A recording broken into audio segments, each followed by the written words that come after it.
I want to talk about Mexico, El Tri, a team that I haven't talked about enough. Obviously, a co-host of the World Cup. It's where the World Cup opens, obviously, at Estadio Azteca. And that's where I'm going here. As Mexico, Javier Aguirre's Mexico played Portugal last night. As Estadio Azteca, Estadio Banorte, better known as the iconic Azteca Stadium, reopened after renovations, etc. And it was just a magnificent sight. What a tremendous, iconic stadium. Obviously, a World Cup host twice before in 1970, the poster you see behind me, in 1986, and now coming back here in 2026. It's going to be where Mexico opens everything against South Africa.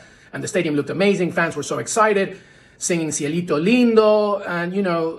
And then Aguirre's Mexico, who, by the way, 12 players out, 5 of them starters are out, a rotated squad. They gave debuts to 2 players, including Fidalgo, the Spanish-born Mexican naturalized player who plays in La Liga. And they played Portugal, a contender, a top 5, top 10 contender. Okay, Ronaldo wasn't there, but Bruno Fernandes was there, Neves was there, a squad that featured, Vitinha and Ramos, Conceição. I mean, this is a team, right? Roberto Martinez is Portugal, an absolute team. And they drew 0-0. It wasn't the most exciting game. Definitely not the most exciting game. I think there was like 3 shots in total between both sides, 3 shots on target. But towards the end of the game, Mexican fans started doing something they do all the time.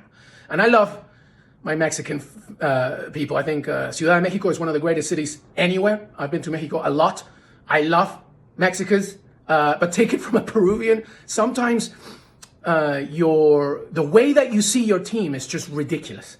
They were booing Mexico by the end of this game after this draw. Granted, it wasn't the most exciting game, but you just played a solid, defensively minded 0-0 against a major contender for the World Cup, a European giant. And you drew 0-0 without, by the way, 5 of your starters. I think what Aguirre is doing is he's building a foundation. And it's not something to boo. And throughout the game, there was a little bit of abuse against their own players, of course.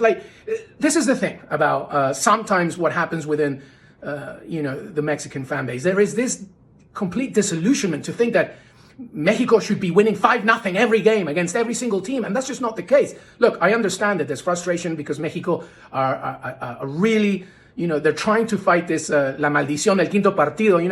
They've never gone beyond the quarterfinals. In 7 out of the last 8, they haven't gone further than the round of 16.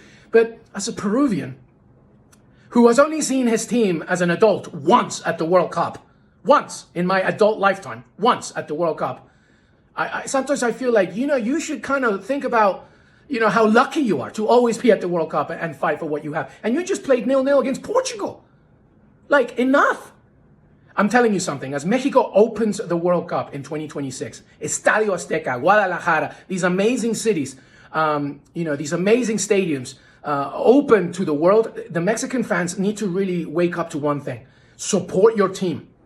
Support them from the very beginning to the end, because otherwise, this energy is going to transmit. If you want to go beyond the quinto partido, which, by the way, obviously there's around the 32 now, so it's a little bit different, but if you want to go beyond the quarterfinals, if you have any hope, you have to support this team. And things are happening under Aguirre in his 3rd stint here with the Mexican national team. Things can happen. 0-0 against Portugal is a good result. It wasn't a good game, but it's a good developing result as you go closer to the World Cup. Yes, things can be better creatively, offensively, but again, this was a rotated squad.